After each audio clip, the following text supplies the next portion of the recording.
enforcers, teachers across this financial assistance being given by your city government. Palakpakan natin ang mga taxpayers of the City of Manila. And I'm also happy to share to you that we have answered as of Friday more than 19,000 letters of the people of Manila. Answered and addressed. Yung mga may kahilingan sa aking mga sumusulat na mamamayan ng lungsod. In just 7 months, 19,000 plus letters answered by your city government. And as I have been telling you, mga kasamahan ko naglilingkod sa bayan na kinakabahan din kung may sweldo wala, lalo na nung nakaraang 6 na buwan. Mukha namang hindi masyado tayong kakabahan itong 3 buwan na to or what you call first quarter. But it's not only about savings, it's not only about efficiently spending and surgically addressing delivery of social services, creating short-term plan and building, and creating long-term plan and building it. Now we're just not saying or stating our words, pang laway-laway lang o pang-usog. Hindi. We create, we build, non-stop. Simultaneously address our fiscal situation. And I've been talking through the help of Paul and our consultants, talking to Land Bank of the Philippines and Development Bank of the Philippines for some, what you call, if I may put it in the right perspective, financial engineering. I'm happy to inform you, to each and every one of you and to the taxpayers of the City of Manila, that utilizing your persuasive power, utilizing your authority as the local chief executive, and whatever that we can utilize to persuade or inspire others to help us. And today, I'm happy to share to you, salamat to at napagbibigyan at napagbigyan yung mga idea natin on how to do or what you call kalikutin yung mga numero.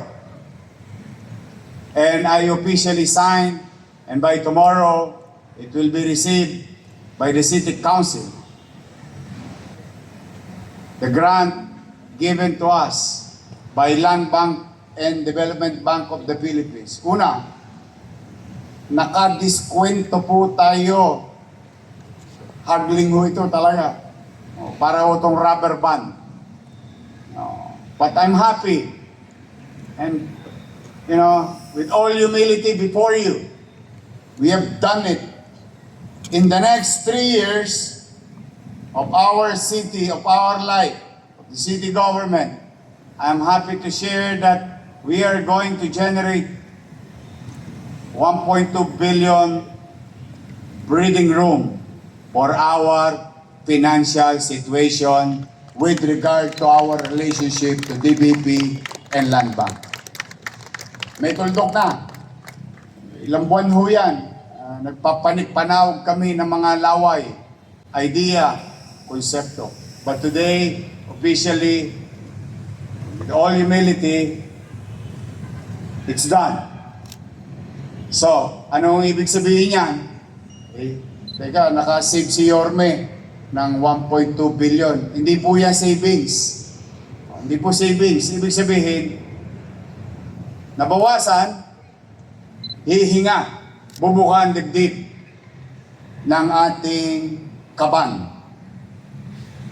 Yan ang epekto niyan sa atin.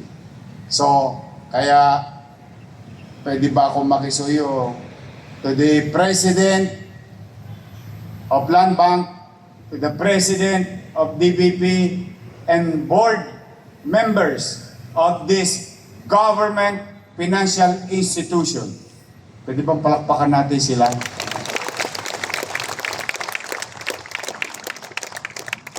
Maraming salamat sa kanila. Kaya po, bilang panghuli, nakikisuyo talaga ako sa inyo na magbuti kayo sa kanya-kanya nyong opisina. Pipilitin ko pong maging mainam at masinop at manatag kayo.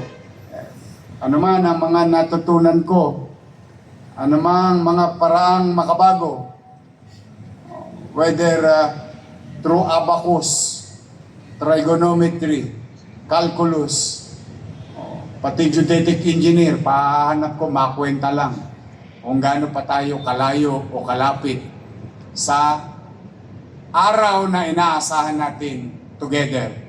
Na dumating ang araw, balanse na. Balanse na. But I cannot do this alone. I need your cooperations. To the taxpayers who are listening right now, I think what you heard a few minutes ago is that habang tinutulungan tayong buhatin tayo ng mga mamamayan, ang pamahalaan naman naghahanap din ng pamamaraan o ibang avenue na kung saan maisaayos natin ang ating pananalapi. So, I need your help. Please help me for Manila to recover. Umaasa ako sa bawat isa sa inyo. February na po. Sino ang walang jowa? Taas ang kamay. Bambi, wala kang jowa. Bambi. Wala ka? Masyado ka namang pihigan. Baka mahuli ka na sa biyahe. Malayo-layo pa tatuban dito. February, araw ng mga puso. Manatili sana katulad na sinabi ni Atty. Lutz. Pagmamahal, hindi lang sa jowa. Pagmamahal, hindi lamang sa mga anak o pamilya. Lalo't pa tayo, mas mabigat sa atin kasi bahagi tayo ng pamahalaan. Patuloy natin iparamdam ang pagmamahal sa ating mga nasasakupang mga taga-lungsod ng Maynila. So, kaya sana habang minamahal ninyo ang inyong mga sarili, mahalin ninyo ang inyong trabaho, palagaan ninyo, at ipakita natin ang malasakit at pagmamahal sa bawat tao na pupunta sa atin. Magbabayad man, tutup din man ang obligasyon niya bilang mamamayan, o hihingi ng tulong. Any John Does and Mary who will go to our building in our respective offices, we must make her or him feel that they are being valued. Mahalaga sila. So muli sa inyong lahat, mag-iingat kayo. Isang linggong pag-ibig. Lunes, nang tayo'y magkakilala. At sana, pagdating ng linggo, ikikasal ko na kayo. Huwag kayo maghiwalay. So, again, buong kababaang loob, I'm happy to say to you that the January thing gave us a lot of breathing room. And hopefully, we can achieve the same on February. And I will continue to report and share to you our failure, our challenges, and little success along the way. you are always going to be part and informed on what's going on and where we are going every now and then. So, sa lahat ng mga kapwa ko lingkod bayan, I love you. O, araw ng mga puso. O, pakisabi mo nga sa wakali mo. Tingin ka sa kaliwa mo. Tingin ka sa kaliwa mo. I love you. Love you, pare. Tingin ka sa kanan mo. I love you. Good morning. Pagpalain nawa kayo ng pong may kapal. Maraming salamat. Manila! God first. Thank you. Thank you.